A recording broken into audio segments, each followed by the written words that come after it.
In continuation of our book, أشراط by Dr. Yūsuf ibn AbdiLlāhi Al-Wābil, under أشراط Al-Kubra, the major signs of the last hour.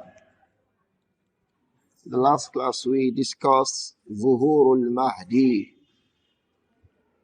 We discussed ظهور المهدي, the emergence of Al-Mahdi. But today, inshallah, we'll be mentioning the second point that Shaykh Yūsuf mentioned, and that was خروج المسيح الدجال, the coming out of Al-Masih al-Dajjal, Al-Masih al-Kazzab.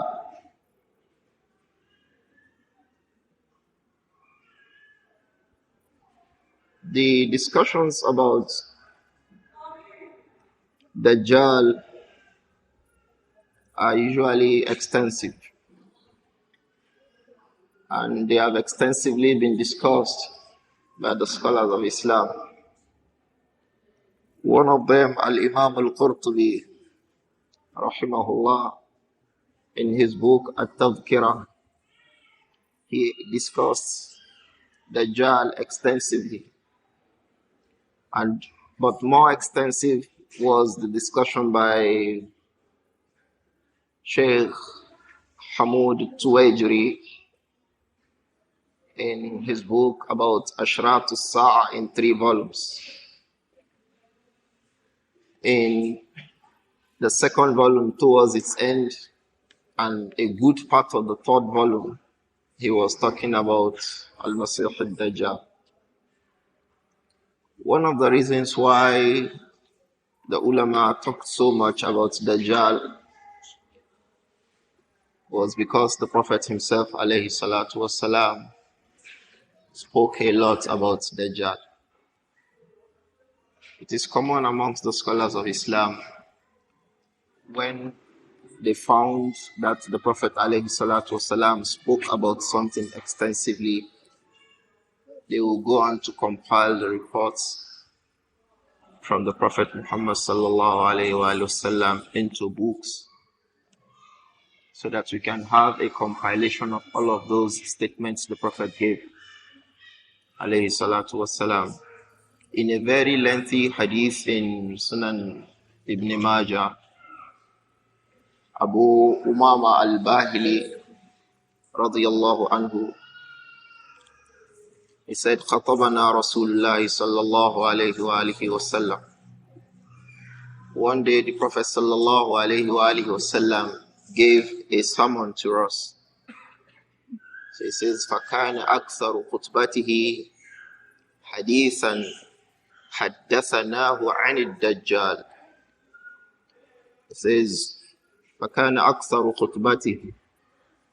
Most of his discourses, most of the admonition the Prophet gave, alayhi salatu wasalam, haditha, they were discussions, haddathanahu, that he gave us anid Dajjal, regarding Dajjal.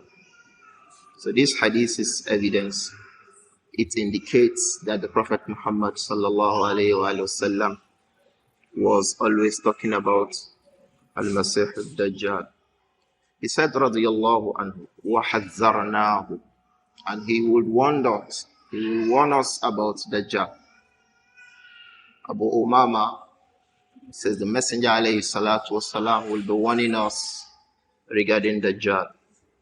In a similar hadith by Nawas ibn Sam'an in Sahih Muslim, radiyallahu anhu, he said, خَطَّبَ فِيهِ خَطَبَنَا رَسُولُ اللَّهِ صَلَّى اللَّهُ عَلَيْهِ وسلم. The Prophet gave us a sermon. It says, فَخَفَّضَ فِيهِ. In the sermon, خَفَّضَ فِيهِ وَرَفَعَ. He would raise his voice and speak lowly. He raised his voice. Sometimes he make the voice go slow. Ulama say he did that because the circumstance required that. Some of the ulama say when you give a sermon, sometimes you speak high, sometimes you speak low, depending on how you want the matter to be conceived. So he said the Prophet sallallahu alayhi wa alihi wasallam will do that حَتَّى ظَنَنَّاهُ فِي طَائِفَةِ النَّخْلِ, until we were thinking that Dajjal was inside one of those palm trees, the palm trees of Medina.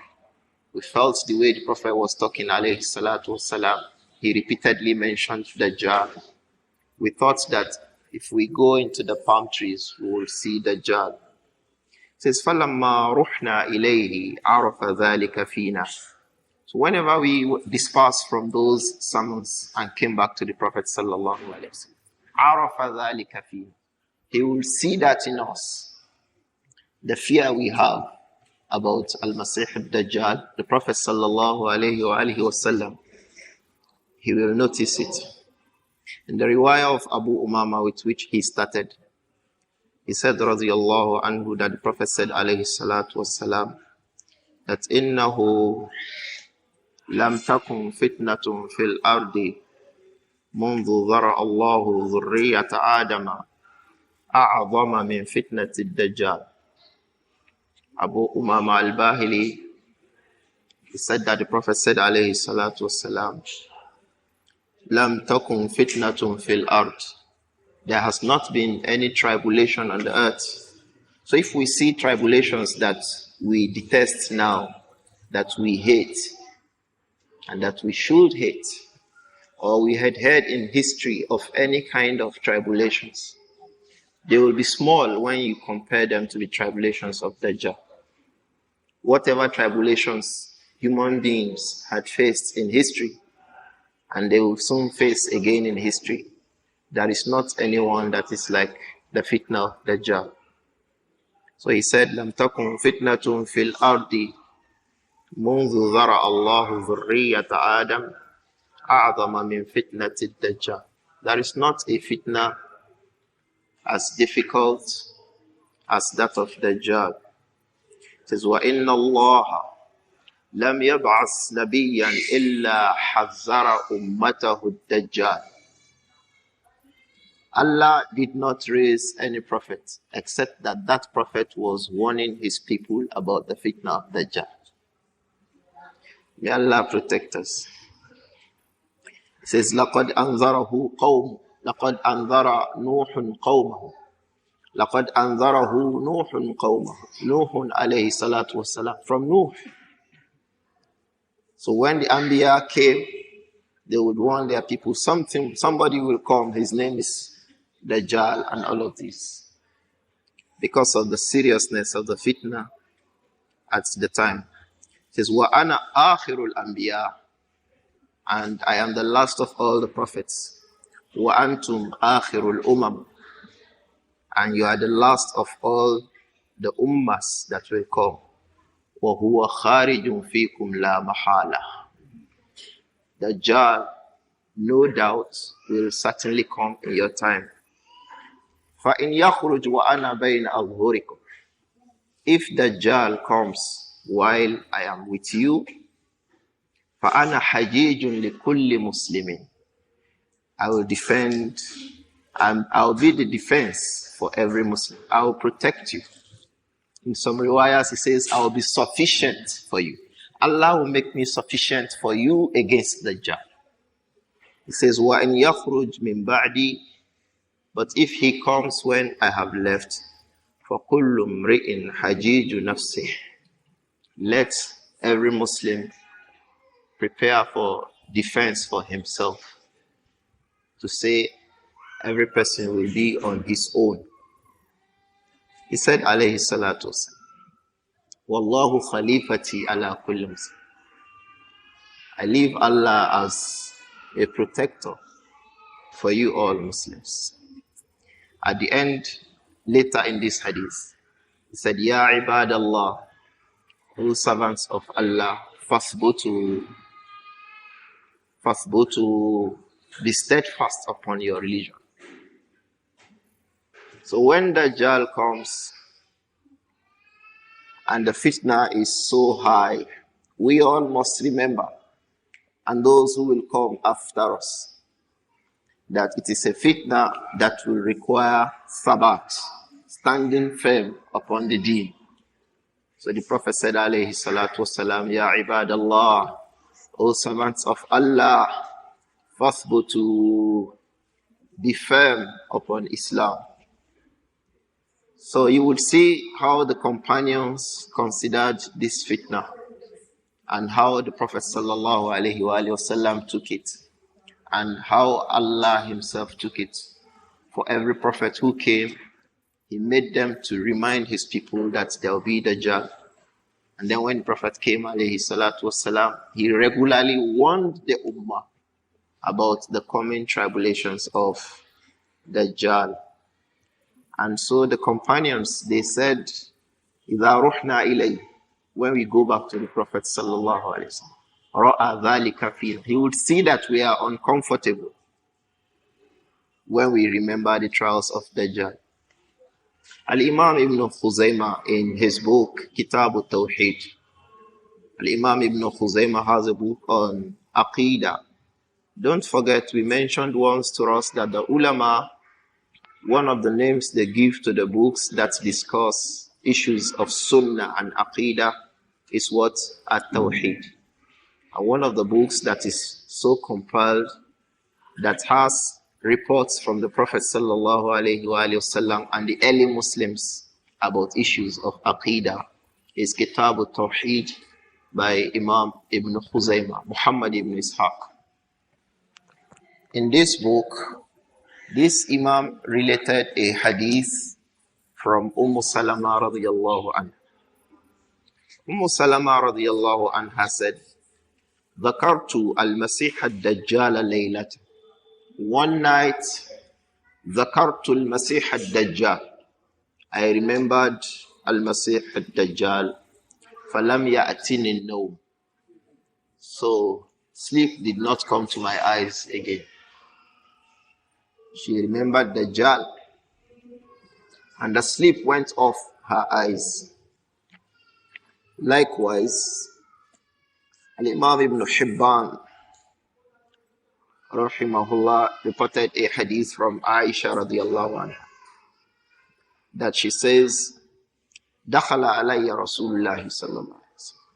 One day the Prophet sallallahu alayhi wa sallam came to my room wa ana abki, while I was crying. Faqala ma yubkik. So the Prophet asked alayhi salatu wasallam, what makes you cry, Aisha radiyallahu anha? فَقُلْتُ يَا رَسُولَ اللَّهِ ذَكَرْتُ الدَّجَّالِ. Aisha said radiyallahu anha, I just remembered Dajjal. So she cried radiyallahu anha. And the Prophet Muhammad sallallahu alaihi wasallam, he taught us that at the end of salawat, when we make our tashahhud, we should make seeking refuge with Allah, make isti'adha with Allah from the fitna of Dajjal. He taught us to say, Allahumma inni a'udhu bika min adhabil qabri wa a'udhu bika min fitnati masihid Dajjal wa a'udhu bika min fitnati al-mahya wal mamat wa a'udhu bika min al-ma'thami wal maghrab, and other versions that this dhikr has. Each of them has a mention of seeking refuge from the fitna of Masih al-Dajjal. In a hadith reported by Imam Al-Tabarani in his Mu'jam, it was reported that a Jewish woman came to the house of Aisha radiallahu anha, and she was begging. She was saying, please provide me what you can give me. May Allah protect you from the fitna of the grave and the fitna of Dajjal. So when Aisha heard that, radiallahu anha, she grabbed the woman. Where did you have the proof for what you are saying? Until when the Prophet came, alayhi salatu wasalam, Aisha told her what the Jewess, at the time of the Prophet Muhammad, she knew there is a fitna of Dajjal. And she is saying, if you give me, I beg Allah to protect you from the fitna of Dajjal. Don't forget that Ibn Umar, Abu Huraira, and others, Anas ibn Malik, they all reported that the Prophet Muhammad sallallahu alayhi wa sallam said that there is not a prophet that came illa anzara ummatahu ad-Dajjal, except that they had warned their people regarding Dajjal. So we should not be surprised how a Jew got to be aware that there will be a fitna called the fitna of Dajjal, and that fitna will be so great that it deserves that everyone asks Allah's protection from that fitna of Dajjal. May Allah protect us all. One of the Tabi'un, Abdurrahman al-Bahari, he says, ينبغي أن يدفع إلى مؤدب الأبناء. It is necessary أن يدفع إلى مؤدب الأبناء. So those who teach children, it is necessary to give them some money. ليعلمه الصبيان في الكتاب. So that this teacher can teach the children in the schools about what? Dajjal. لِيُعَلِّمَهُ الصِّبْيَانَ فِي الْقُتَّةِ. We should be paying the teachers specially and reminding him, teach my children, tell them that there is something called Dajjal. It was reported that people like Abu Huraira radiallahu anhu will do that. When they see little children, they say, maybe it will be in your time that Isa alayhi salam will come. When he comes, say to him that Abu Huraira is saying Assalamu alaikum to him. Abu Huraira will do that. Things like that have been reported from a number of early Muslims. That was why Al-Imam al-Nawawi rahimahullah says, كان السلف يستحبون أن يلقن الصبيان أحاديث الدجال. كان السلف يستحبون أن يلقن الصبيان أحاديث الدجال. The early Muslims used to encourage that the children are made to repeat after us the narrations about Al-Masih al-Dajjal. لِيَحْفَظُوهَا, so that they can memorize this. وَتَرْسَخَ فِي قُلُوبِهِمْ, and then it will be well entrenched in their hearts. وَيَتَوَارَثَهَا النَّاسُ, and then people will begin to know it from one generation to another generation. Unfortunately, we are now in a generation where the discourses about Dajjal are hardly made. We hardly discuss Dajjal now. We are too busy. We are in a busy generation. A generation that busies itself away from remembrance of Allah. We are so busy in this generation.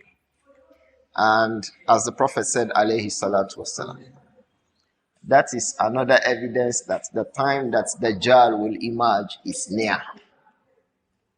And Imam Ahmad bin Hanbal in his Musnad, he reported a hadith wherein he says that the Prophet Muhammad sallallahu alayhi wa sallam said, لا يخرج الدجال لا يخرج الدجال حتى يذهل الناس عن ذكره لا يخرج الدجال حتى يذهل الناس عن ذكره. Dajjal will not emerge until a time that people will care less about mentioning Dajjal. That is the time that Dajjal will appear. وَحَتَّى تَتْرُكَ الْأَئِمَّةُ ذِكْرَهُ عَلَى الْمَنَابِرِ, and until the Imams abandon mentioning Dajjal on the minbars. When you hear now that Dajjal is not being mentioned again, and when people forget about, careless about knowing and mentioning Dajjal, so Dajjal will come. May Allah protect us. Let's not forget that one of the reasons why that will come from some of the alamat as-sa'a as-sughra, some of the minor signs, like raf'ul ilm, Allah's taking knowledge away, because people will not have knowledge of Kitab and Sunnah again. So the knowledge would have gone. We are busy with a lot of things now. We want to be able in this generation to print in 3 dimensions. We want to be able to print in 3 dimensions now. We want to be able to drive cars that fly. We want to be able to change a bad leg and make the new leg walk like the bad leg. A person has migraine or gangrene, or what's it called? And it has to be surgically removed. We want to be able to fix another leg without any issues. All of these things will busy us away from these matters. So when Dajjal comes, as we shall soon come to read, and then he says he is Allah, it will be easy for people to believe. Because he will do things that the generality of the people think that, yes, that is what Allah will do. Yes, that is what Allah can do. Who brings down rains? Who makes the sun shine? Allah subhanahu. Who makes us come to life? Allah. Who kills us? Allah. So when Dajjal does these things, people will think, then he's Allah. Because of widespread of ignorance at the time. Ignorance will be widespread. So all of these things will not be known to the generality of the people. Yes, there will be individuals, like the young boy who will face Dajjal, that Dajjal will saw. Dajjal will saw this young man into 2. And when he brings him back, the boy will say, oh, you have just confirmed from the statements of my prophet that you are Dajjal. And Dajjal will not have power over this young man. And the Prophet said, alayhi salatu wasalam, in Sahih Muslim, he says, this man, huwa min khayri ummati yawma idh. He will be amongst the best of the people in the ummah at the time. In some riwayah, it says, amongst the best. In some, it says the best. So one of the companions, I think Abu Musa Al-Ash'ari, he said, we used to think that it will be Umar until Umar died, because they were so certain of the iman of Umar radiallahu anhu. The one who will face Dajjal was Umar, because he was the one that Shaitan would see and run away. If the Shaitan saw Umar coming from a road, he passed through another road. The Prophet told him that, alayhi salatu, Umar, do you know when you come like this, Shaitan is coming, you follows another way? So the Sahaba radiallahu anhum thought that the person who will come in front of Dajjal would be Umar. He said until Umar went away and we have not seen Dajjal. So we knew that it would be somebody Allah will raise at the end of time. So before Dajjal comes, like we mentioned, many of the alamatu sa'a as-sugra will be there. Like takzibu as-sadiq, belying the truthful people. If you say the truth, people will say you are a liar.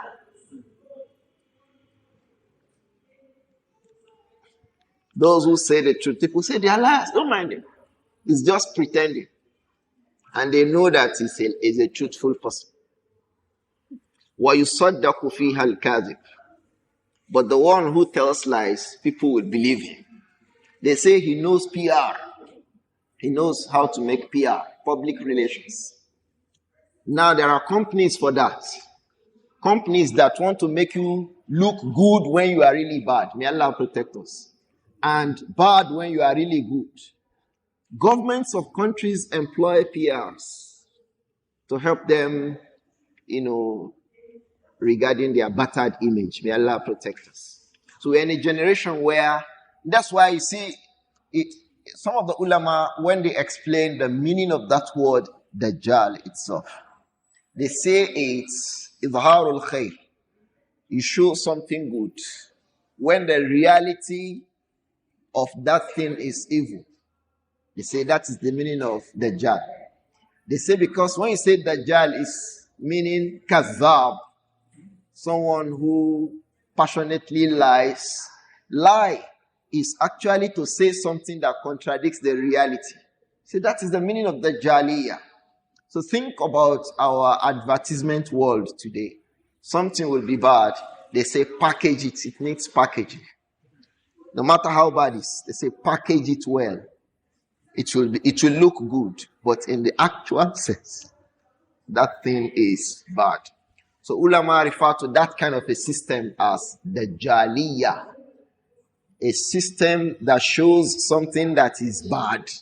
It makes the people see it and think that it is good. The Almighty Allah protect us. So all these things will be muqaddimat before the appearance of Dajjal himself. Amongst those muqaddimat is shiddatul ju', severe hunger that will afflict people. Hunger. In some narrations it says there will be rains, but the earth will not grow plants. So that will foster hunger. Drought. Drought in English means when there is no rain. So there is no vegetation. But drought here means when there is rain, but there is no vegetation. In Islam, drought means when there is rain, but there is no vegetation. Rain will come, but it doesn't mean something will grow from the ground. May Allah protect us. So all of these things will precede the emergence of Dajjal. In his look himself, the Prophet said, alayhi salatu, Innahu shab. Dajjal will appear as a young man, shab. The Prophet said so, alayhi salatu. Qapatun. He will have his hairs coiled, thickly coiled, bil ja'uda, thickly coiled hairs. Dajjal will be a young man, and his hairs will be thickly coiled, thick coils. Ajla al-jabha. He will have a wide forehead. Maktubun bayna aynayhi kafirun. And the word kafir will be written on his forehead. Allah will inscribe kafir on the forehead of Dajjal. Some ulama say it will come as kafir, as it is written kafun, alifun maddi, fafun, and ra. Some say it will appear as kafun, fafun, ra. They all have reports. In Sahih Muslim, what you find is that it will appear as what? Kafun, fafun, ra. Yaqra'uhu kullu mu'minin. Every person who has iman in Allah will be able to read kafun, fafun, ra'un, katibin wa gayri katibin. Whether such individuals are people who are learned to read and write or not. Every mu'min, yaqra'uhu kullu mu'minin. Every believer will read it. Every person who has iman will read it. Whether such individuals have gone to school or have gone to madrasa or not. Because it is a miracle. They are extraordinary events. May Allah protect us. The Prophet said, alayhi salatu wasalam, A'warul ayn al-yumna. Dajjal is blind in his right eye. But A'warul ayn, properly understood, will mean defective. His eyes will be defective. كَأَنَّ عَيْنَهُ عِنَبَةٌ طَافِئَةٌ. As if his eyes is what? Inab, grape, طَافِئَة, that is bulging, his right eyes. The right eye of Dajjal will be like a bulging grape. May Allah protect us. He says, وَهُوَ أَعْوَرُ الْعَيْنِ الشِّمَالِ. Likewise, the left eye, in some riwayah it says, mamsuh. It will be as if it is not there. But the eyes will be there. عَلَيْهَا ظَفْرَةٌ غَلِيظَةٌ. And it will have thick skins. Dhaf actually means fingernails. But ulama say that what that meant was that the skins that overlay the left eye will be so thick and bulging, sharp, to the extent that they will look like what? fingernails. There are some riwayat that says that these thick skin covering the finger, like covering the eyes, looking like fingernails, will also be on the right eye. And the riwayah is sahihah. So if that is the case, then it means the right eye will bulge and it will be defective, and over it, it will have skins that are thick, looking like fingernails. The other one will go inside and it will have the same feature on it. So when you look at him from afar, it will be as if he has one eye. May Allah protect us. Also, Dajjal yarkabu himaran. From amongst the things that Allah will bring with him is that he will ride on a donkey. Ma bayna udhunayhi arba'una zira'a. The distance between udhun, the two ears of this donkey, will be 40 armlets. The donkey that he will ride will be so large and expansive, 40 armlets. One of the ulama discussed this hadith. He said some of the people, despite the fact that this hadith is authentic, Al-Imam Al-Hakim, reported by Imam Hakim in Mustadrak, وَوَافَقَهُ الذَّهَبِي, and Al-Imam Al-Zahabi made muwafaqa. So the muhakkik of Al-Qana'ah by Al-Imam Al-Sakhawi, فِيمَا يُحْسِنُ الْإِحَاطَ مِنْ أَشْرَاطِ السَّاعَةِ, he also made tajweed of this hadith. Yani jawwadahu. He accepted it as correct. So he gave a comment and said, despite the fact that this hadith is authentic, some of the people find it difficult to accept and believe. He said, but what is difficult in believing in a hadith that is authentic from the Prophet Muhammad sallallahu alayhi wa alayhi wasallam about an affair that will be completely contradictory to normal affairs, and at a period of time when the things would have turned downside up. Do we understand? This thing will happen in a period that things have turned downside up. It will happen regarding a human being that Allah has brought to make fitna upon the people. So why should it be difficult to say Allah subhanahu wa ta'ala will bring with him a donkey that will have between the two ears a distance of 40 zira, arm's length, from the elbow to the tip of the middle finger. May Allah protect us.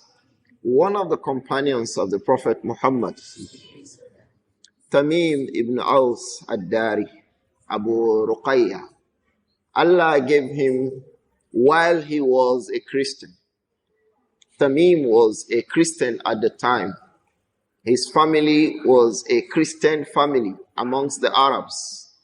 So one day he traveled in the sea and they had waves carrying them, moving them around. So they got, for a month, they got to settle on an island. And on that island, one day, it was night, they thought to move on to the land. So they came across a creature called Jassasa. We know the hadith of Jassasa. The Imam Muslim gave this story extensively in Sahih Muslim. Jassasa was a creature that Tamim and his colleagues met on that island. And on that island, they met Jassasa. Jassasa was a creature that had hairs all over its body. In that hadith, this hadith was reported by Tamim, but it was also reported by Fatima bint Qais in Sahih Muslim very extensively, that after Salatul Asr, the Prophet sallallahu alayhi wa sallam said to them that ala rislikum, each of you should sit in his place. And that I do not have anything to tell you, but I want to tell to you what Tamim. Because when Tamim returned to Medina, he went and accepted Islam. Because Dajjal told him that he wished that the Arabs accepted Islam. So when Tamim got to Medina, he went straight away and accepted Islam from the Prophet Muhammad. So when he told the Prophet how he came about Islam, the Prophet was so happy. He had been telling the companions about Al-Masih al-Dajjal. And then someone else who was even a Christian met Dajjal, who told him that Innani ana al-Masih al-Dajjal. I am al-Masih al-Dajjal. From amongst what Tamim described Dajjal to be, he says, Huwa a'zamu insanin ra'aynahu qat. A'zamu insan ra'aynahu. Dajjal is the widest, the biggest human being that I have ever seen. So it means Dajjal is huge. Ulama bring from this hadith of Tamim to say that Dajjal is a huge creature. And in that hadith, Tamim also said that he was chained from his neck to his feet. So from that, ulama say Dajjal exists today. Because he told Tamim that I'm just awaiting the order that I should go out. Once I'm given the order to go out, I will go out and I will meet the people. May Allah protect us. So quickly, Tamim returned to Medina and accepted Islam from the Prophet Muhammad.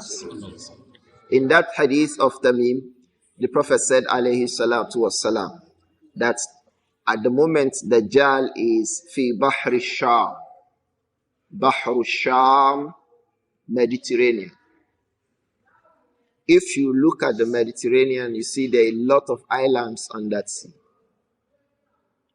If you look at the Mediterranean, the eastern part of Mediterranean, you see there are a lot of islands on that Mediterranean. Or it says, Aw Bahrul Yaman, or the Arabian Sea. If you know the Arabian continent as it is, look below it. The Arabian subcontinent. At the top of it, you have Saudi Arabia. Below it, you have Yemen.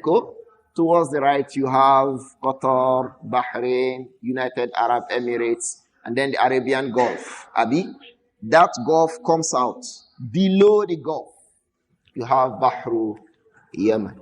So the Prophet said, alayhi salatu wasalam, Dajjal is either on the Mediterranean on an island or at the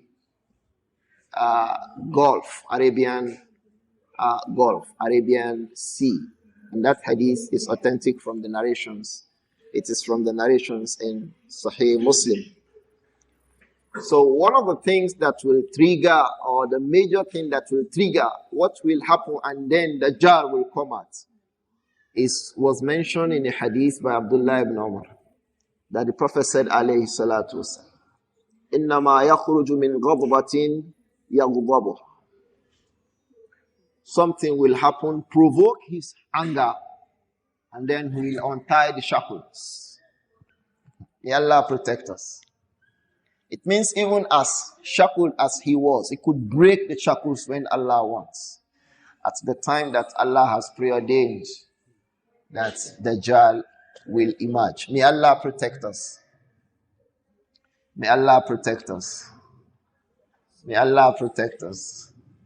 From the fitna of that time, the Prophet said, alayhi salatu wasalam, in various reports that combine to make a hadith on Hasan, is that what will be most beloved to any believer at the time that Dajjal will come is that Allah should take his life.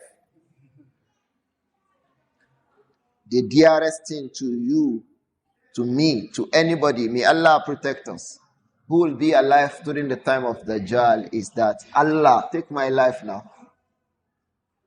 Because the fitna will be so great that some of the people, some Muslims will say, let's go. They say Dajjal is out. Let's go and have a look. They will go as Muslims, but they will return as kuffar. Muslims. They will go, say, oh, let's go and have a look. They will go out as Muslims, but when they come back, they would have had another God except Allah. May Allah protect us. Dajjal yakhruju min ardin yuqalu laha Khurasan. The Prophet said, alayhi salatu wassalam, yakhruju min ardin yuqalu laha Khurasan. Dajjal will emerge from a land, a place called Khurasan. Khurasan is in present-day Iran. Khurasan is in present-day Iran. That is the first place where Dajjal will be noticed. وَمَعَهُ سَبْعُونَ أَلْفًا مِنْ يَهُودَ أَصْبَهَانَ. And he will have 70,000 Jews from Asbahan. In English they call it Isfahan. Both Khurasan and Isfahan are cities where present-day Iran. And if you go back to the history of Asbahan, they have a lot of Jews. One of the places where the Jews have resided in history is Asbahan, and they are still there till today. They call them Persian Jews. They are actually Jews, but they migrated and got to reside in Asbahan. 70,000 people amongst these Jews will follow Al-Masih al-Dajjal, and they will be with their swords. May Allah protect us to fight the Muslims. May Allah protect us. That hadith occurs in Musnad Imam Ahmad. وَهُمْ أَكْثَرُ أَتْبَائِهِ. The Jews will be the largest number amongst those who will follow Al-Masih al-Dajjal. وَكَذَا النِّسَاء. Likewise, women. The majority of those who will follow Dajjal will be women. In an hadith, it was reported by Al-Imam Ahmad in his Musnad that a man, in order to prevent his wife, his mother, his sister, his aunt from going out to meet Dajjal, he will tie them down. يَرْبُطُهُنَّ. He will tie them, rabtan. He will tie their legs so that they will not go out to meet Dajjal. It indicates the frequency how women will go behind Dajjal. May Allah protect us. May Allah protect us. Dajjal, the Prophet said, alayhi salatu wassalam, Isra'uhu fil ard. The quickness with which Dajjal will move on the earth. Kal ghayth. It will be like the way the cloud moves. Istadbarathu rih. If you have the cloud that has gathered, you see the way the winds move the cloud, that is the way Dajjal will move. Dajjal will move like gliding away. The way the clouds are pushed to move by the blowing wind. That hadith occurs in Sahih Muslim.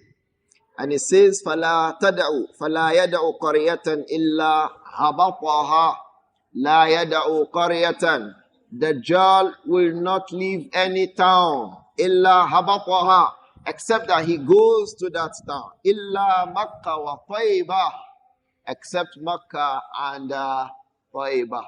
When the Prophet sallallahu alayhi wa sallam heard this, Tamim told the Prophet that Dajjal said so, alayhi salatu. Tamim ibn Aus, from what he reported to the Prophet that Dajjal said was that there is not a land on the earth that he will not go to except Mecca and Taibah. And the Prophet said, وَهَذِهِ طَيْبَةٌ وَهَذِهِ طَيْبَةٌ وَهَذِهِ طَيْبَةٌ 3 times. And this is Taibah. This is Taibah. This is Taibah. Referring to Medina. So Dajjal will not have opportunity to get into Medina. In some hadith, it is reported that Allah will raise angels to be on the mountains of Al-Madinah, and each time he attempts to come into Medina, he will go on Mount Uhud. And from there, this occurs in Musnad Imam Ahmad. He will go on Mount Uhud. From there, he will be looking at the minaret of the masjid of the Prophet Muhammad. And then he will say, هَذَا قَصْرُ مُحَمَّدٍ. That is the qasr. That is the palace of Muhammad. I was privileged once to go in a vehicle with an old man in Medina. On that occasion, somebody in our team got ill. So as we came into Medina from Mecca, I was appointed to follow him to the hospital. He fell ill. So from the gathering point, there's a point where pilgrims gather where you want to come into Medina. I was asked to go with him to a hospital. That hospital is directly in front of the Medina prisons. So when we finished, we came across, we just crossed. We wanted to get a taxi to the hotel, not knowing that we were standing in front of a prison. So an old man came and said, we should leave, that's a prison. So when we looked, we saw that, we were in front of a prison. So an old man just passed by us. And he picked us, myself and the brother, in the car. So as we drove, he offered to take us to his house. This old man, very old. So he said, okay, let's go. Because the people of Medina are well known for their hospitality. They are very, very hospitable people. May Allah continue to preserve them. That originality is still with them. They welcome visitors a lot. We were with him from about 12 to close to the time of Salatul Asr. So we passed by a place. And the man said, have I read a hadith about Dajjal, this old man? I said, yes, I have read. He said, did I read that the Prophet said, sallallahu alayhi wa sallam, that he will camp at the outskirts of Medina with his soldiers, making attempt to come into Medina, and then they will be prevented by the angels? I said, yes. He said, I should look around. I looked around. He said, this is where he will camp. May Allah protect us. I shivered until I got to his house. As if he was there already. May Allah protect us. The place is not resided. People don't live there. Wide, vast land. He said, this is where Dajjal will camp at the end of time, when he comes to make an attempt to come into Medina. May Allah protect us. فَيَأْتِي عَلَى الْقَوْمِ. When Dajjal emerges, he will come to a people. فَيَدْعُوهُمْ فَيُؤْمِنُونَ بِهِ وَيَسْتَجِيبُونَ لَهُ. He will invite them to believe in him, and they will answer him and respond to his call. What is that call that Dajjal will make? That occurs in another hadith in Sunan ibn Majah. The Prophet Muhammad sallallahu alayhi wa sallam says, فَإِنَّهُ يَبْدَأُ فَيَقُولُ أَنَا نَبِيٌّ.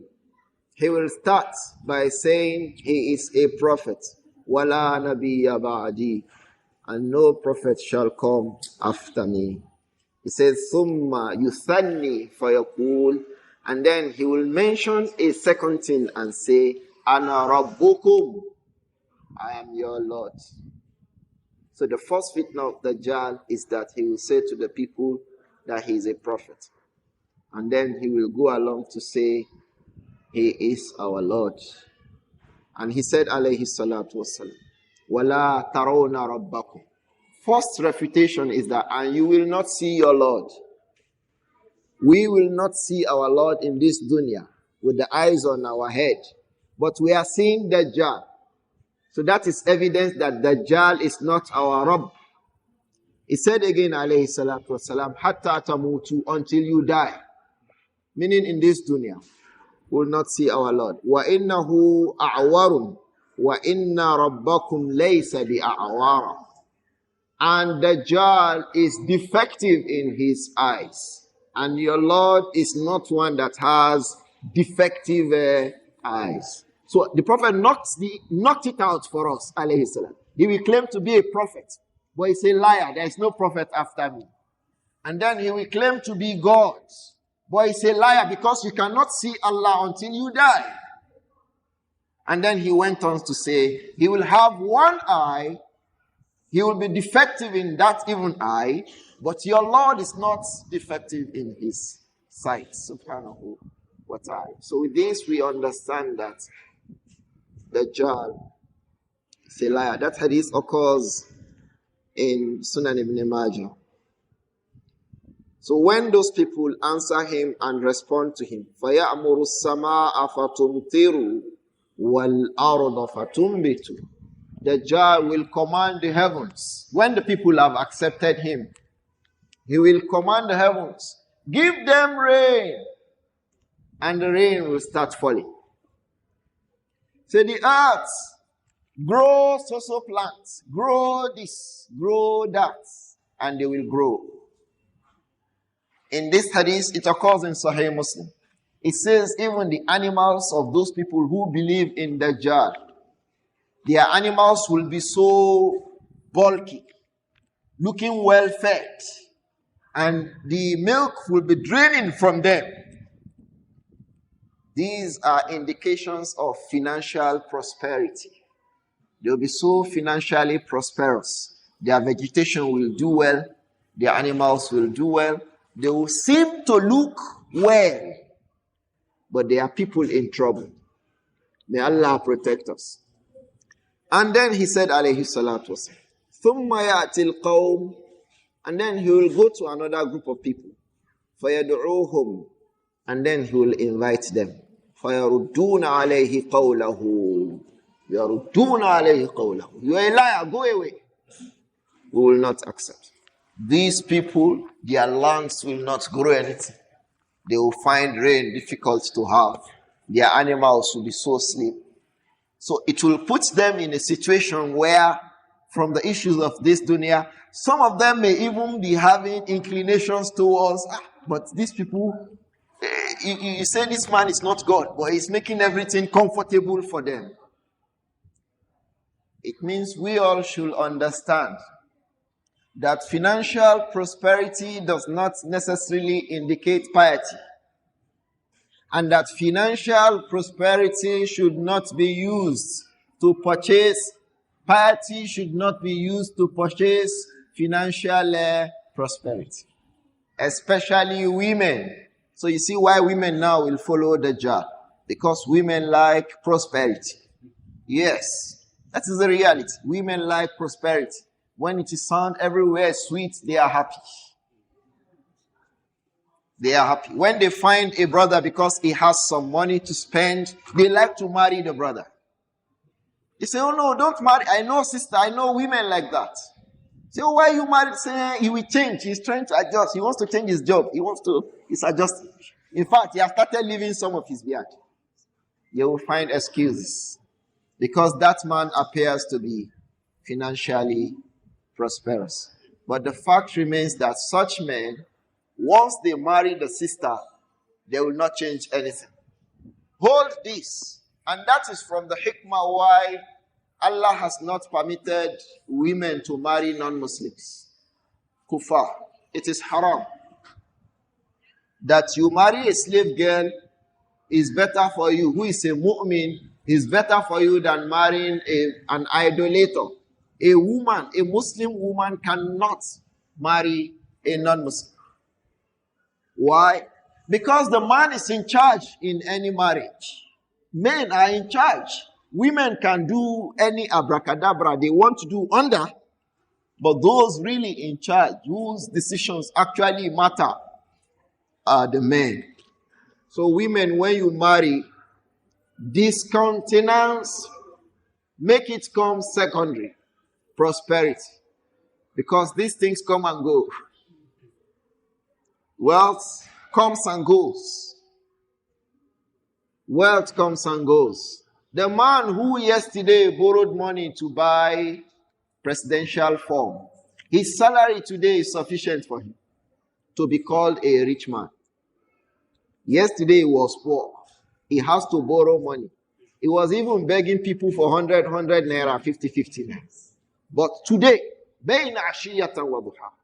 even because now he will have some wealth, some money, given to him to prepare himself for the day they are going to formally. Yes. His life just changes. The man was interviewed in his private house in Katsina. Go and see how the house looked like. Read the description of the house. He himself was sitting, the chair he was sitting is not as good as this one that I sit on.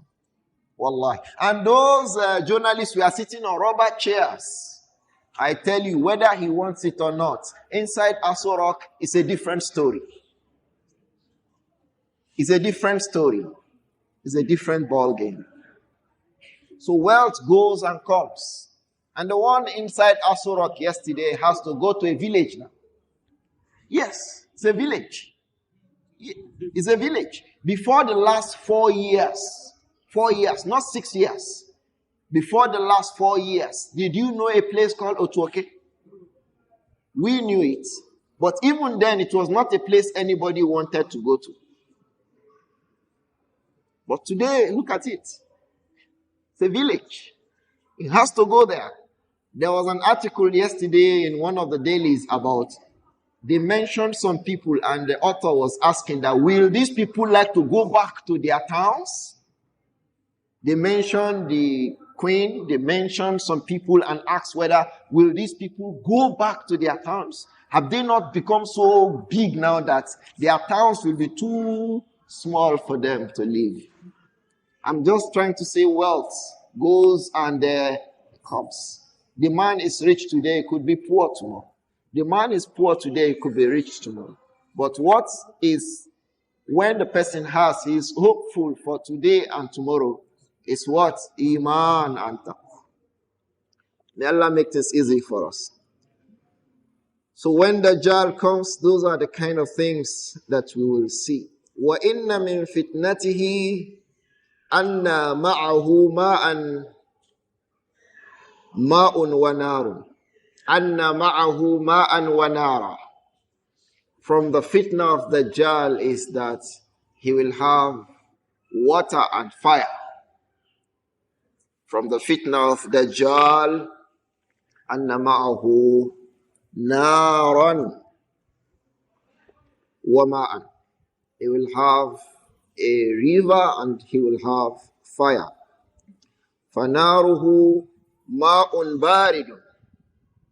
Naruhu, his fire, will be what? Ma'un baridun, cold water.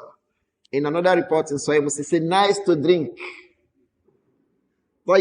Nice, good water to drink. So you see the Jaliyah now.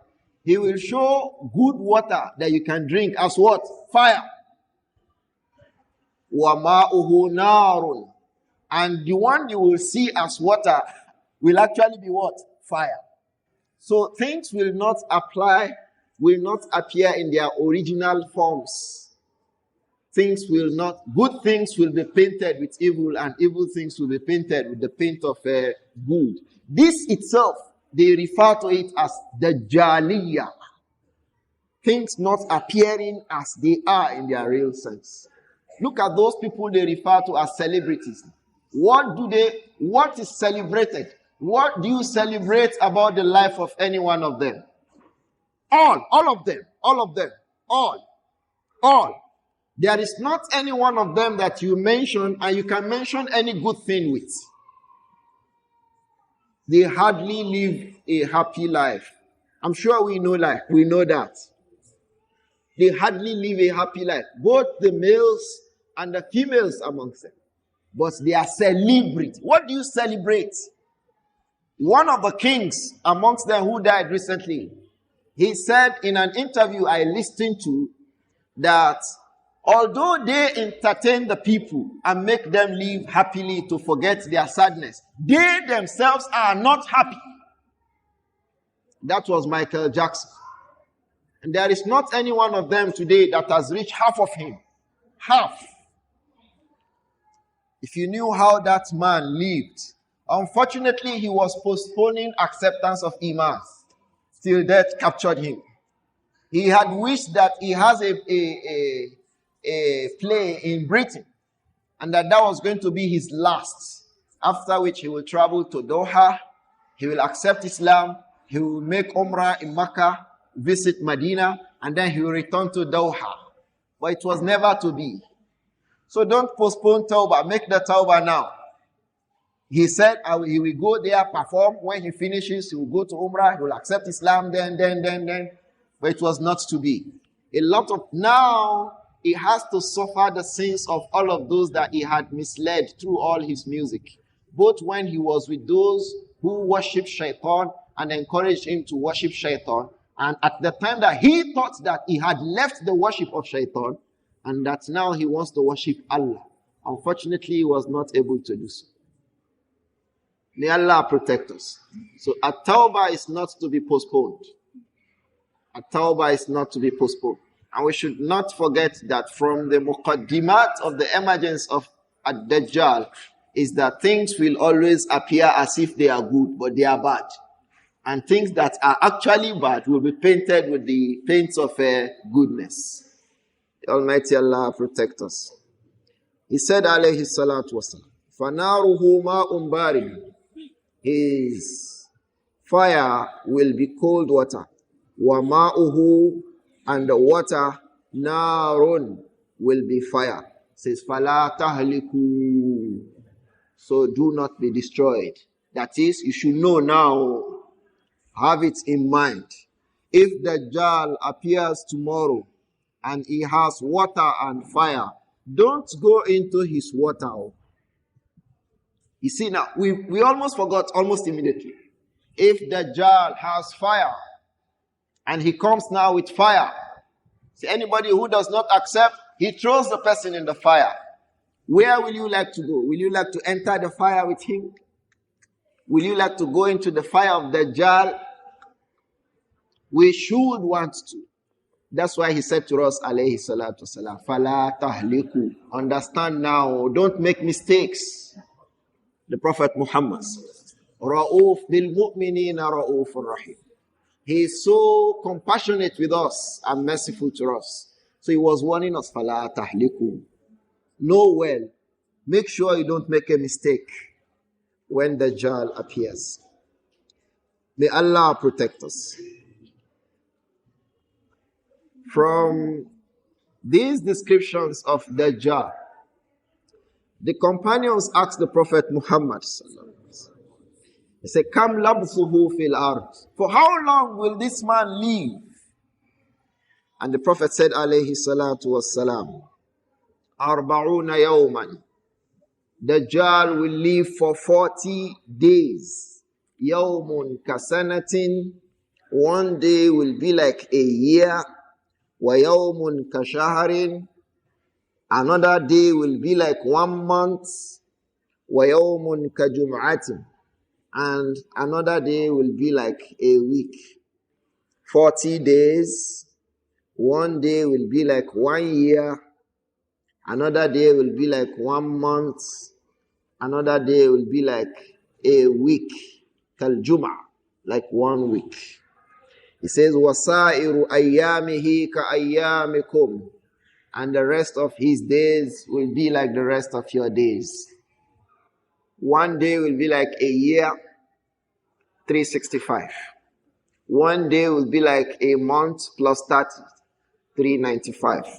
1 day will be like a week plus 7.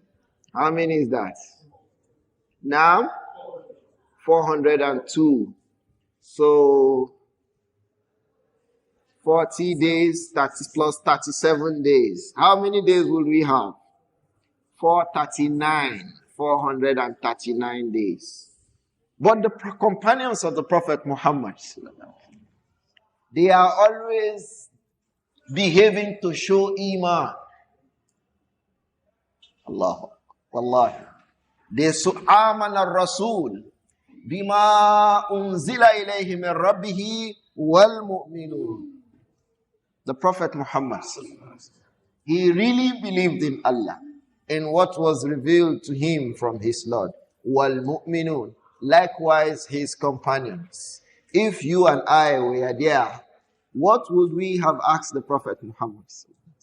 Imagine it. If you were there, the Prophet was explaining this. And he says 1 day will be like a year. Another day will be like a month. 1 single day. Another day will be like a week. And then the rest of his days will be like the rest of our own days. On those days, the day that will be like a year, the day that will be like a month, the day that will be like a week. What would we have asked? Which question would we have asked? The companions, radiyallahu anhu, they asked the Prophet Muhammad sallallahu alaihi wasallam, Atakfina fihi salatu yawmin? The day that will be like a year. For him it is one day, but the day will be so protracted. It means that the sun will be held static. Allah. It's a period of tremendously quietening events. Events that will quiet you. May Allah protect us. So they asked the Prophet Muhammad sallallahu alaihi wasallam, Takfina yawma idhin salatu yawmin? That day, will the salat of one day be sufficient for us? Salat. They were asking about salat. Ayyuhan nas, the companions of the Prophet Muhammad, they were asking about salah. Salat. This salah that you and I treat as we treat, that was what was most paramount in their hearts. So Dajjal will spend one day like 365 days. So how do we pray, O Messenger of Allah? Will the prayer of one day be enough? Like to say it will not be enough. Tell us what to do. Because they were already used to salah. The companions of the Prophet Muhammad, they were people of Iman. At all times, when a situation came up, they were considering Iman inside it. How do we pray? These days, Muslims travel from Lagos to, I think, Los Angeles, 16 hours. Straight. 16. On, what is their name? Arik. 16 hours. From Lagos to Los Angeles. How many people think how to perform salah within 16 hours? Amongst Muslims. How many of us think how to pray? How many? How many think how to pray? The companions, the Prophet was talking to them, alayhi salatu wasalam, radiyallahu anhum. They were thinking about salah. He says, La faqdu laha. Say, La, the salat of one day will not be sufficient for you. Faqdur. So make takdirat. Calculate it. Ulama say this is evidence that when people live in a place where it is difficult for them to discern Ghurub al-Shams, Tulu al-Fajr, and all of these, they are going to depend on what? Calculations. To understand the time of Salah. So if it was yesterday, and then the other day, tomorrow, may Allah not make it tomorrow, Dajjal comes. It means we'll calculate between Subh and Zuhur. How many hours did we have? Between Zuhur and Asr, how many hours did we have? Between Asr and Maghrib, how many hours? Between Maghrib and Isha, how many hours? Between Isha and Subhi, how many hours? And then that is how we'll be praying with those hours at that time for 1 year. We'll continue upon that. Likewise for a month. Likewise for a week. It says, وَسَائِرُ أَيَّامِهِ كَسَائِرِ أَيَّامِكُمْ. And the rest of his days are like the rest of your days. So that is how we are going to pray at the time. If we are there, because we don't know.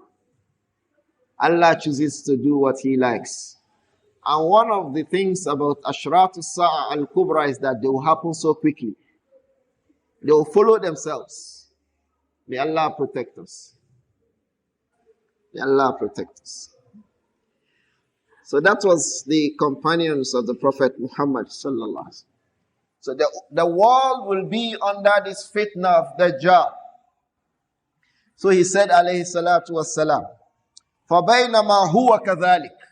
When Dajjal is in this condition, the world will be in this condition. إِذْ بَعَثَ اللَّهُ الْمَسِيحَ ibn Maryam alayhi salatu. Then Allah will bring Isa alayhi salam.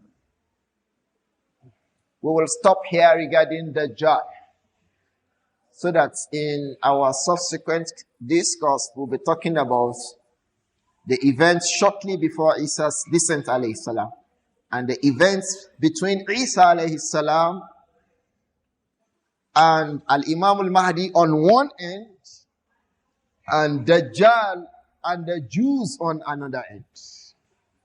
Inshallah, in our next class. But there are two other issues connected to Dajjal that we should discuss. The first is regarding a man called Ibn Sayyad during the time of the companions of the Prophet Muhammad. But during the lifetime of the Prophet Muhammad. During the lifetime of the Prophet Muhammad sallallahu alaihi wasallam, there was a man in Medina who was a Jew, resident in Medina, born in Medina, but he was a Jew. His name was Ibn Sayyad. He had the physical descriptions of Dajjal. And people will go to him. He was practicing sorcery. When people went to him, they asked questions. He would, sorcerers. What do you call them in your language? Alagbigba. Is it?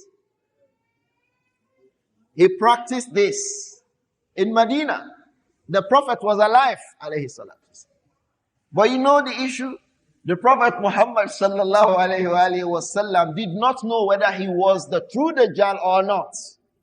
He does not have wahyu, alayhi salatu. So the Prophet was watching. Is it Dajjal or not? Sallallahu alayhi wa sallam. He was waiting. He had told us, فَإِنْ يَخْرُجْ وَأَنَا بَيْنَ أَظْهُرِكُمْ. If Dajjal comes out when I am amongst you, فَأَنَا حَجِيجُكُمْ. I will protect you. I will fight him for you. So it wasn't a surprise. It's possible he could come at his time. Because it is one evidence also that the Prophet Muhammad sallallahu alayhi wa sallam did not know the actual time of the last hour. Yes, he knew the events that will come, but he does not know when exactly it will occur. So the Prophet was careful regarding Ibn Sayyad. But many of the people started saying, this is Dajjal, this is Dajjal. The Prophet was watching, alayhi salatu wassalam. To the extent one day, Omar, radiyallahu anhu, he came to the Prophet Muhammad and he was swearing that, I swear by Allah, Ibn Sayyad is Dajjal. So one day, on about 2-3 occasions, the Prophet sallallahu alayhi wa sallam went to Ibn Sayyad to test Ibn Sayyad. He said, Ibn Sayyad, what are you seeing? He says, I'm seeing a throne on the sea. Say, okay, I have something inside my mind. What is it? Do you understand? Ulama say, if you know somebody to be a liar, a sorcerer, you can test him to disgrace him. Somebody says, he can know tomorrow, go. So the Prophet said, alayhi salatu wasalam, I have something inside my mind. Tell me that thing. He did not know the answer. The Prophet told him what he had in his mind. So on many occasions, the Prophet was testing Ibn Sayyad. One day, the Prophet sallallahu alaihi wasallam saw him inside the garden of palm trees. So he went with Umar. And he was dodging, watching Ibn Sayyad.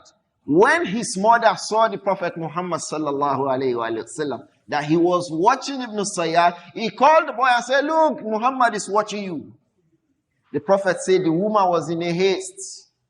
He would have done something to make me know who actually he was. The Prophet was watching. He said the mother had spoiled the matter. I would have known him today. So on those occasions, Umar was swearing by Allah that Ibn Sayyad was Dajjal. On one occasion, he told the Prophet Muhammad sallallahu alaihi wasallam, so let me cut off his head. You know Umar, radiyallahu anhu. The Prophet said, if he is Dajjal, you cannot succeed. If he's Dajjal, you can't. If he's not Dajjal, you would have wasted an innocent person's life. If he's Dajjal, you can't. Because the person who will end Dajjal was Isa alayhi salam. You are not Isa. So if he's Dajjal, you can't. But if it's not Dajjal, you would have wasted somebody's life. So Umar held back. But he continued to maintain that Ibn Sayyad was Dajjal. Not just Umar. Likewise his son AbdiLlāhi ibn Umar. Likewise Jabir ibn AbdiLlāhi Al-Ansari. Likewise Abu Musa Al-Ash'ari. Amongst the companions of the Prophet Muhammad. When they went on Hajj, Abu Musa Al-Ash'ari was with Ibn Sayyad in the same team. Ibn Sayyad got some meat to eat and he provided for the companion. The companion said, okay, I'm okay. Because he felt that he was Dajjal. Say, no, don't worry, I'm okay. Say, no, have something. Say, no. So Ibn Sayyad was aware that the companions were avoiding him because they thought that he was Dajjal. Not just that they were avoiding him, they were scared of him. So that it started disturbing Ibn Sayyad. So Ibn Sayyad went to Abu Musa. Say, why are you running away from me? Didn't the Prophet say, alayhi salatu wasalam, that Dajjal will not be able to enter Makkah? Here I am, I'm inside Makkah. So don't run away from me. It was really disturbing Ibn Sayyad. Ulama say this is evidence that when a man is accused of something that he did not do, actually, it bothers his mind. Ibn Sayyad was bothered. He was so bothered because the companions were running away from him. But the correct view, inshallah, is that Ibn Sayyad was not a Dajjal. Why? Because of two reasons. One was that Ibn Sayyad himself had said, if he were Dajjal, he will not be able to come into Medina. He will not even be able to come into Makkah. That was first evidence. Second evidence was, he also told Abu Musa al-Ash'ari that, didn't the Prophet say to you, alayhi salatu wasalam, that Dajjal will not have a child? I have children. And one of the children of Ibn Sayyad was a learned person amongst the Tabi'un. One of the children of Ibn Sayyad was a learned person amongst the Tabi'un, who was one of the teachers of Al-Imam Malik. Al-Imam Malik had a teacher who was the son of who? Ibn Sayyad. That Ibn Sayyad had a child is another evidence that he was not Dajjal. The third evidence, and that is the most categorical, that Ibn Sayyad was not Dajjal, was the hadith of Tamim. Tamim saw Dajjal change. And at that time, Ibn Sayyad was also in Medina. So that's clear-cut evidence that Ibn Sayyad cannot be the same Dajjal that Tamim met. And Tamim came to Medina and was around during the time of Ibn Sayyad. He didn't say, oh, this was the man that I saw. I hope we get it. At that time, Dajjal was where the messenger told us he was, while Ibn Sayyad was in Medina with them. He finally ran away. Jabir ibn AbdiLlāhi Al-Ansari. He said, later we didn't find him again. He ran away. We didn't know where he entered. Ibn Sayyad, they didn't know how he ended. Some say because the accusations were much, he could not hold it. So he walked away and left his family. Allahu A'lam with what happened to Ibn Sayyad at the end of it. But the fact remains that Ibn Sayyad was not Al-Masih al-Dajjal. The second point we like to mention about Dajjal is Al-Wiqayatu min fitnati Dajjal. How does a person that Allah preordains to be alive during the time of Dajjal, what should he do? There are 4 things that are contained in the books of Sunnah that the individual should do. Any one of them will suffice, inshallah, or all of them, inshallah. The first one is At-Tamassuku bil Islam. Holding firmly onto Islam. holding firmly onto Islam, being firm upon Islam. It's one of the ways by which Allah will protect individuals from the fitna of Dajjal. We remember in one of the ahadith, the Prophet said, alayhi salatu wasalam, that Ya ibadallahi fasbutu, O servants of Allah, be firm upon your religion. The first thing is being firm upon Islam. Be firm upon Islam. Allah will protect you from the fitna of Dajjal. The second means of protection from Dajjal, At-Ta'awwudhu min fitnatil Dajjal, khasatan fi salah. At-Ta'awwudhu min fitnatil Dajjal. Asking Allah for protection away from the fitna of Dajjal, khasatan fi salah. Especially during salah. Should be asking Allah for protection in salah. The third thing mentioned is hifzu ayatin min suratil kahf, memorizing some portions from suratul al-kahfi. The Prophet Muhammad sallallahu alayhi wa sallam said, man hafiza ashara ayat, man hafiza ashara ayat, man hafiza ashara ayat min awwal suratil kahfi usima min ad-dajjal. Whoever memorizes 10 chapters, 10 verses, min awwali suratil kahfi, from the beginning of suratul kahfi, usima min ad-dajjal, he will be protected from Dajjal. That hadith occurs in Sahih Muslim. There are reports before you start asking me, what about the end of it? I'm not sure that that hadith about the end of it is authentic. But what is authentic certainly is the beginning of it. Whether the end of it is authentic, I can't say now whether it is authentic or not. The fourth means of seeking Allah's protection from Dajjal is al-firaru min ad-Dajjal wal-ibti'adu minhu.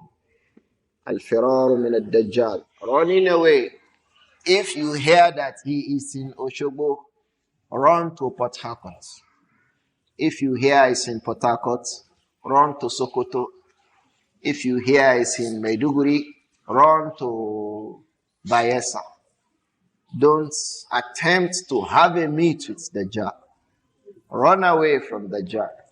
So don't say, oh, we are going to say, they say there's one man in something, when he commands rain, the rain will fall. When he comes. Some people will do that. They will leave their homes as mu'minun, but they will return as kafirun. May Allah protect us from the fitna of Dajjal. May Allah protect us from the fitna of Dajjal. May Allah protect us from the fitna of Dajjal. I think it suffices for us to stop here, inshallah. How will Dajjal end? How will that fitna end? Inshallah, we'll discuss it when we discuss the descent of Nabi Isa alayhi salatu wassalam.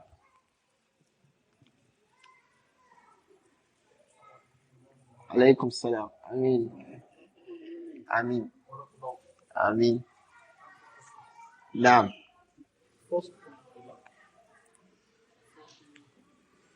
This question asked from you now. We should be preparing for Dajjal. Does it mean we should be preparing for Dajjal? Yes, by doing those 4 things. At-tamassuku bil Islam, being firm upon our Islam. The second thing, hifzu ba'di ayati suratil kahf, memorizing some verses from suratul kahf. The third one is what? At-ta'awudhu min fitnatihi khasatan fi salah, seeking Allah's protection from his fitna, especially during salah. And the fourth one, al-firaru min ad-Dajjal, running away from Dajjal. These 4 things. And then we should teach our children about the fitna. We should teach them there is a man who will call himself, who will be called Dajjal, who will call himself Allah, He will call himself the prophet. He will be like this. He will look like this. He will do like this. He will do like that. In case he doesn't come in our times, he may come in the times of our children, like the companions we are waiting. And they went away still waiting. And 1,400 years now, he has not come.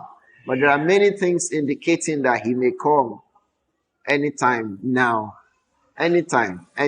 Because the world is getting filled now with some of what he said, alayhi salatu wasalam. He said this world, the people will legalize homosexuality. If you say this in 1970, people will wonder, is it true? Can people legalize homosexuality? I read, when I was younger than this, what they refer to as sexual perversions. Less than 20 years ago, one of the aspects of sexual perversions was homosexuality.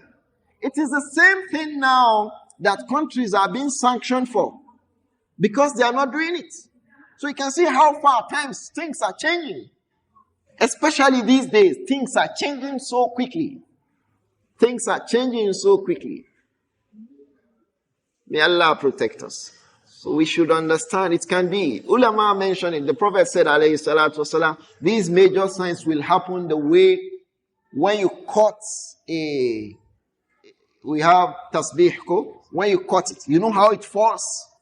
That is the way these major signs will occur. One will come, the next.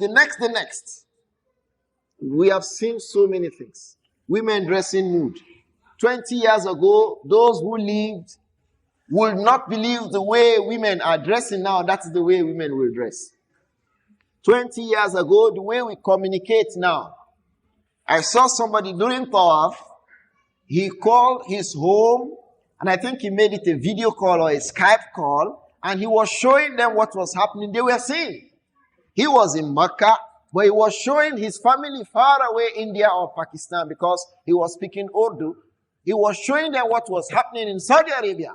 20 years ago, I think we would be doubting whether something like this would happen. All these children now know how to make phone calls. When we were their mates, did we know anything called phones? If we knew what phones were, they were those things we were turning, and they would do go back. We turn it again, and they go back. We turn. And those days, how many homes had it? I remember we used to go, there is a family of the people from Otuoke that are very close to us. I have a sister who is married to them. My younger sister. She's married to the tribe, these people. So they are my in-laws. It was this man is a high place chief in the area where these people come. High chief. I think he would have died now, but Allah gave him long life. Because even when our own parents had died, he was still alive. And you know what? He was the one that people first thought that he would die because he had a stroke. All those who were thinking that he would die, died before him. This dunya. So we used to go there then to receive calls or to make calls. But now every child has a phone. Look at cameras now. Everybody is a filmer now. People are even encouraged to make films inside their homes. And they edit it by themselves. And they send it to the whole world to see. May Allah protect us. I'm saying that the world is changing so fast. Now there are phones that can measure your pulse, doctor. Pulse. There are phones when you want to indicate that it should open, just place your finger on it. It will recognize your thumb recognition devices. When we wrote JAM forms, we were filling it and sending it PO box.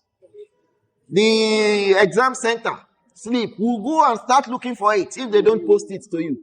They call those centers. There are some centers we go to on the Thursday, special centers. These days, on the spot. I'm just saying the world, things are changing fast. So we never can tell.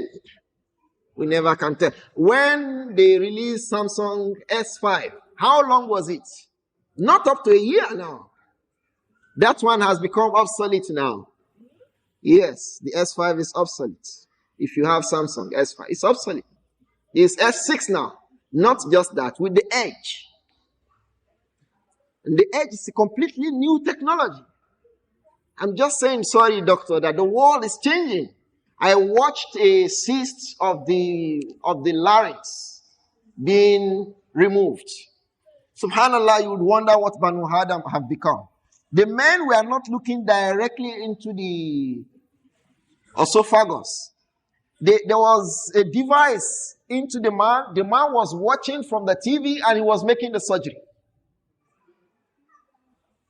They were removing a cyst from the larynx, laryngeal cyst from somebody. Subhanallah, Banu Adam, we changed the world and it is still changing. Things are moving fast. Now, it is sound we use. They want to transfer data, Abi. They want to use light now. It means to be transferring data faster than we do now. What kind of world are we evolving into? No people should believe in these things more than us. But it is in our time that the people are getting away from these realities. May Allah protect us. SubhanAllah. Doctor is still holding sway. Because of time, we should attend to others. Go on. The second question is about Tamim and Jassasa.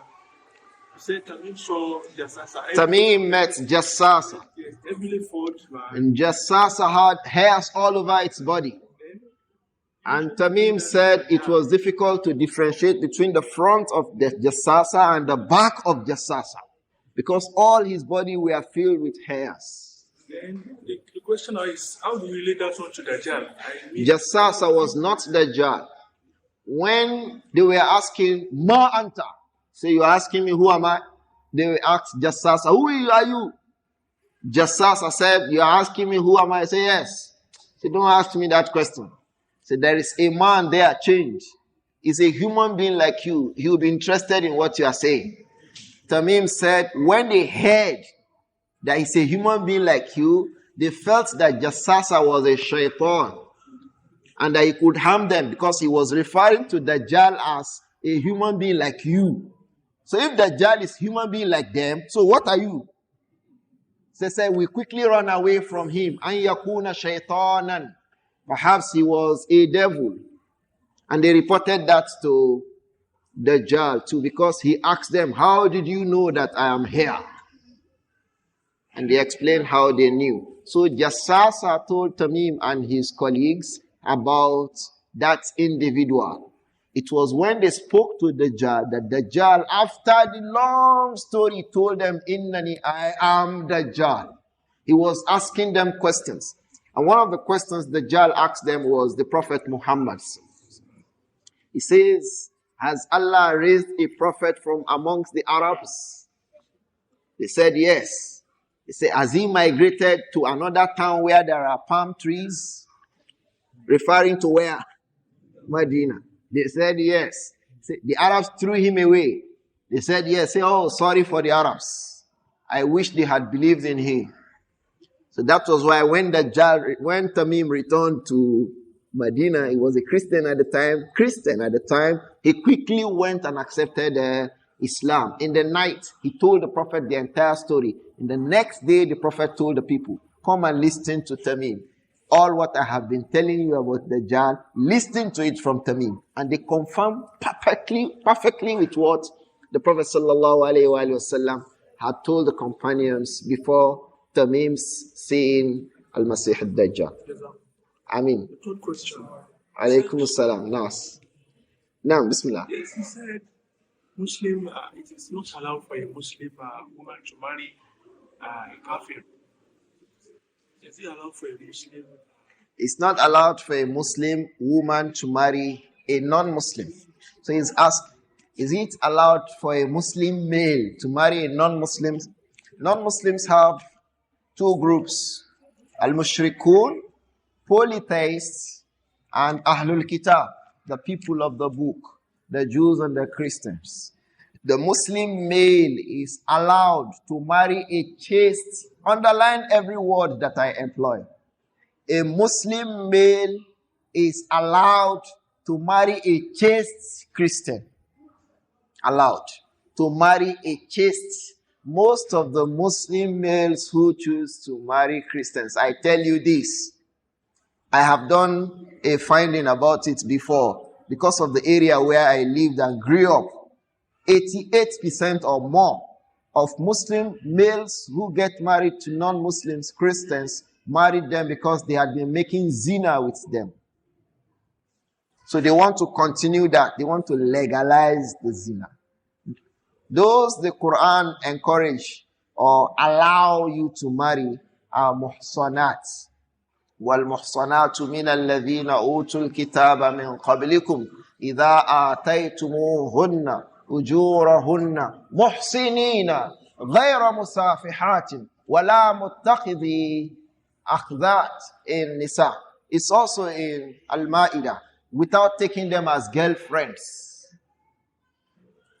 He said, without taking girlfriends. Allah said so. No sadiqa, no my girlfriend. Marriage. And she's chaste. A Christian that is chaste, most of them, their girls avoid to marry Muslims that are conscious Muslims. I tell you this because they tell you change them to Muslims. Except in places like Kwara State, where I hope that our brothers from Kwara understand that the Christians have programs for them. Yes, Kwara State. I hope that the Muslims in Kwara understand what is going on. If they understand, they should educate themselves appropriately and do what is needful, as they say. You'll see a young Muslim girl in the secondary school, brilliant. A Christian boy will impregnate her. Once a man impregnates a girl, what does he do to the life of that girl? He finishes the life. So they will now say, okay, but we can marry her. When they marry her, what do they make her to become? She becomes a sinner by that marriage, and then she becomes a Christian if she's not careful. This is what is going on. The child from that marriage will be a Muslim. Now look at your governors. Some of the people become so elated with some of these things without looking deeply. Don't forget, we are in a Dajjaliya system. Yes, people see things that are not good as if there is no better than them. Is there any Southwest apart from our own here? Look at them, all Christians. The wife of the Alhaji Abdul whatever Ibn Abdu again is a deaconess.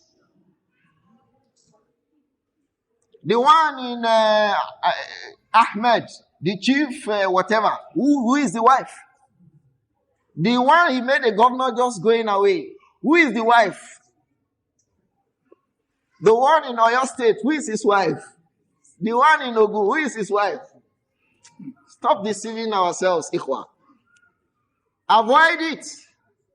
Because look at the children of those. Which amongst them, the children of those men can come back and say we are Muslims? May Allah protect us. If they say they are Muslims, the Islam will be Ewedu and Ilah. May Allah protect us. It's not safe at all.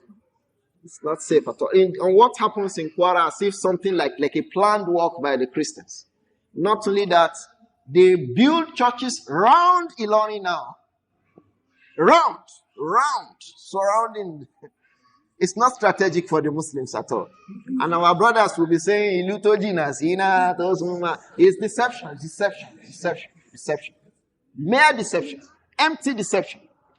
In another 50 years, you will understand me more. I'm saying this because they learn. Even a dog there will understand what I'm saying now. What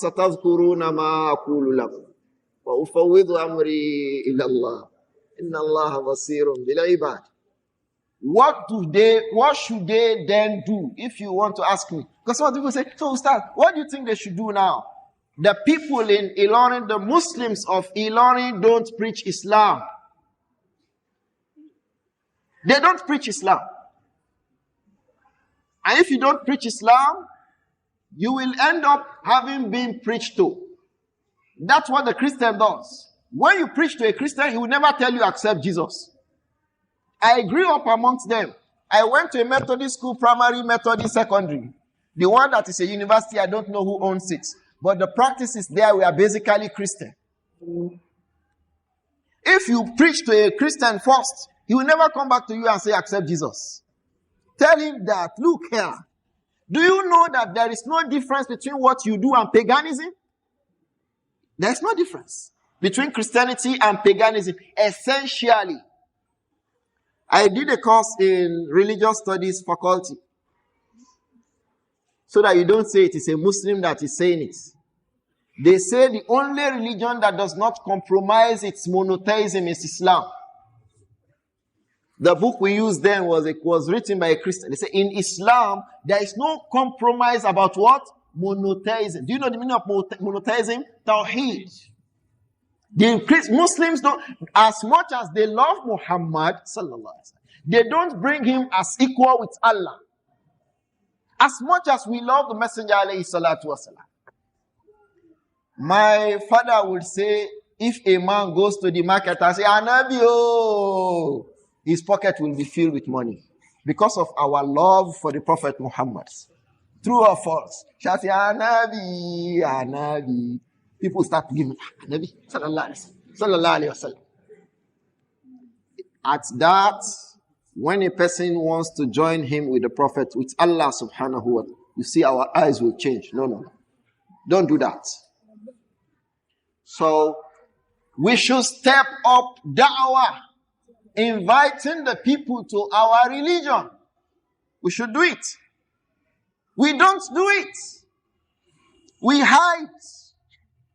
We hide. And then a Christian comes to tell us about falsehood. What's wrong with us? Muslims don't preach, even in our workplaces. You allow a non-Muslim to come and start telling you, you Muslim, why you kill us? Why you madras? Why you do this? And you are not proactive. Many of the Muslims can't even sustain a discussion peacefully. Hand to hand, logic and evidence. What's wrong with us? And these are the backbone of our religion.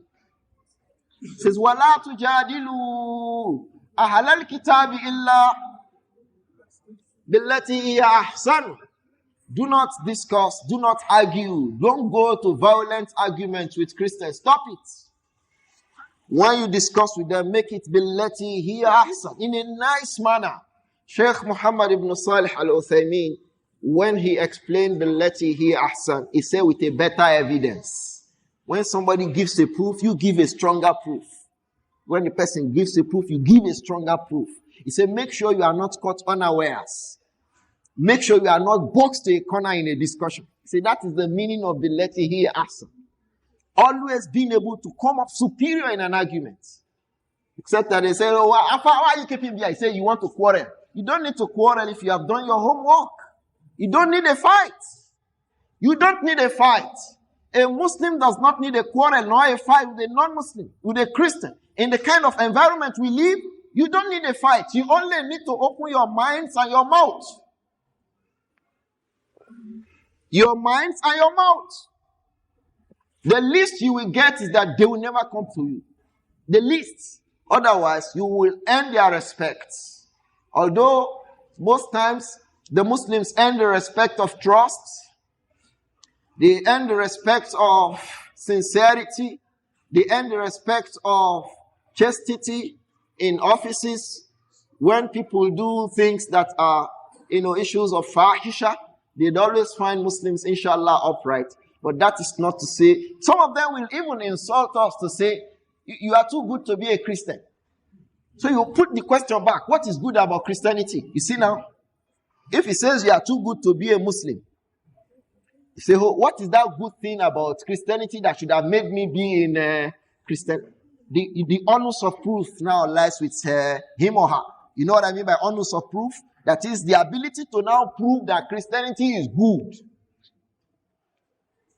How can it be good? Prove it to me.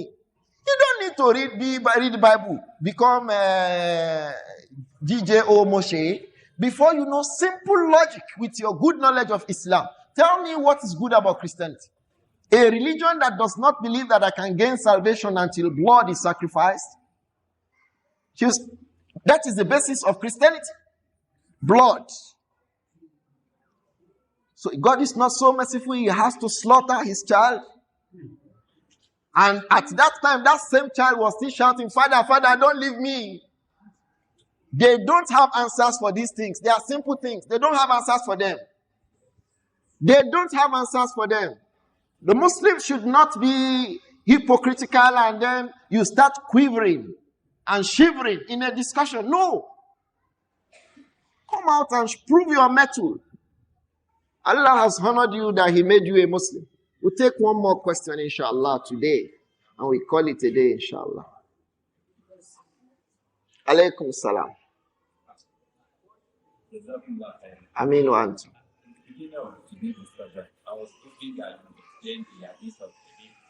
Tamim.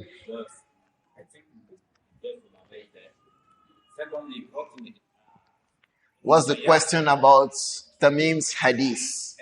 What's the question about the hadith of Tamim? Okay. Ibn was he a Sahaba? And what the ruling regarding reciting Surah Al-Kahf on the day of Jum'ah? Let me start from the last one. The ruling about reciting Surah Al-Kahf on Jum'ah, the hadith of Abu Musa al-Ash'ari in Sunan Abi Dawud is Sahih. There are some scholars like Shaykh Yahya al-Hajjuri and others who say that the hadith is weak, but the stronger opinion is those of others like Shaykh Ahmad Shakir, if I'm not mistaken, Al-Hafiz ibn Hajar, Imam al-Albani and others who have graded this hadith authentic. So it is correct to read Al-Kahf every Jum'ah. The hadith of Tamim, we did not pick it to explain because it is too lengthy. The time we have will not permit us. If we have to explain that hadith, the discussion about the life of Tamim itself will take us 1 hour. Because knowing the life of Tamim will make us understand that hadith better. So it will not, we will not have the kind of time to discuss that hadith of Tamim. It's a big hadith. It starts before Tamim. There is a hadith about divorce that is connected to it. The hadith of the divorce of Fatima bint Qais. Because she had that invitation to come to the masjid while she just ended her iddah from the house of AbdiLlāhi ibn Maktum, the blind companion of the Prophet. So that hadith goes back like that. So sometimes in books, when the hadith starts about how she got separated from her husband, it ends with Dajjal. Because they are connected to this one single hadith. The hadith of Fatima bint Qais. Her own version is even longer than that of Tamim himself. Because she was mentioning other things around it. That hadith is too lengthy for this kind of a discussion here. The time will never permit us. And that's why I was just trying to pick the narrations here and there about the Dajjal. I just hope Allah makes us understand better than it was said. Your second question was what? Ibn Sayyad. Ulama mentioned him amongst as-Sahaba. They mentioned him because he believed. He was a Muslim. He was a mu'min. Yes, he had issues. He had problems. He had faults. But he was a Muslim. He believed in the Prophet Muhammad sallallahu alaihi wasallam. And until the last time they had any contact with him, he was a mu'min. He was a believer. So there is not any reason to expel him from the companions. Even Ibn Salul was mentioned. AbdiLlāhi ibn Ubay ibn Salul. He was mentioned. Ibn Hajar mentioned him in Al-Isaba. He even mentioned some jinns that were known to be companions of the Prophet Muhammad. Alayhi salatu wasalam. They used to come and pray with him. They used to do everything with him. They were companions. They were known. Jinns. Their names are mentioned in Al-Isaba. Jinns. You know, Allah sent him to circulate the jinns and men. So those, they are mentioned. Those who believed in him. The condition of a Sahaba. Whoever believed in him, the message of the Prophet Muhammad sallallahu alaihi wasallam, met him and died upon Islam. Once you can say this person died apparently upon Islam, you mention it. And that's why Isa alayhi salam is also mentioned amongst the companions of the Prophet Muhammad alayhi salatu wasalam. Nabiyyu Isa ibn Maryam is mentioned amongst the companions of the Prophet Muhammad alayhi salatu wasalam, because the Prophet met him in Masjid al-Aqsa on the night of Al-Isra. They prayed together, and Isa alayhi salam was alive at that time. Until today, he's not dead. So he prayed with him, he was with him, and Isa alayhi salam will die upon Iman. فَعُدَّ مِنَ الصَّحَابَةِ. So he's mentioned amongst the companions of the Prophet Muhammad sallallahu alayhi wa alihi wasallam. And his mother will be one of the wives of the Prophet Muhammad inside Al-Jannah alayhi salatu wasalam. The mother of Isa alayhi salam. The hadith is authentic in Musnad Imam Ahmad. Perhaps we'll mention something related to that in our next class, inshallah. We'll stop here. It will be about Isa, inshallah. قولوا ما أقول هذا واستغفر الله لي ولكم. السلام عليكم ورحمة الله وبركاته. عليكم السلام ورحمة الله وبركاته. جزاكم الله خير. عليك السلام. عليك السلام.